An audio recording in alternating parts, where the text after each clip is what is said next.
LR, the liberal redneck here, coming to you from a country where the GOP-controlled Congress shut it down until after the election, without allocating any FEMA funding to deal with Hurricane Milton. Speaker Johnson said, "We'll be back in session immediately after the election." I guess former President Felon could always toss them rolls of paper towels. Of course, he was the one who took $271 million from DHS programs during the 2019 hurricane season, including $155 million from the disaster fund to pay for immigration detention space needed by the separated children and parents. He's had 10 years to come up with a health care plan, and so far, the best he can come up with is, "We have the concept of a plan." I imagine Stephen Miller saying, "What we need is a really good health care plan," and the Felon replying, "I love your concept." Hence, they have their concept of a plan. It's been a tradition for more than half a century that the major party candidates for president sit down with 60 Minutes in October. But the Felon backed out because they were going to fact-check him and not let him lie. He has nothing if he can't lie. The Felon got publicly humiliated as the former chair of the Florida Republican Party reveals that he voted for Kamala Harris by absentee ballot to preserve our republic.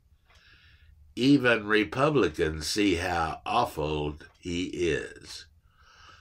"I voted for Kamala Harris, and I did so to preserve our republic," said Al Cardenas in a video with his wife, Ana Navarro. "My vote was cast this year not so much on policy issues, although I would have cast the same vote.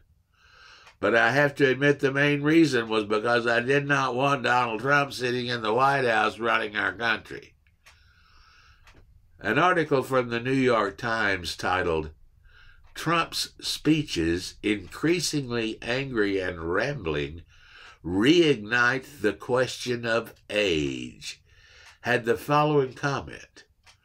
Former President Donald J. Trump vividly recounted how the audience at his climatic debate with Vice President Kamala Harris was on his side. Except there was no audience. The debate was held in an empty hall. No one went crazy, as Mr. Trump put it, because no one was there. And it was hardly the only time Mr. Trump has seemed confused, forgetful, incoherent, or disconnected from reality lately. In fact, it happens so often these days that it no longer even generates much attention. This is not who we want to have the nuclear codes. The Felon isn't just some senile old coot. He's compromised. He's easily manipulated.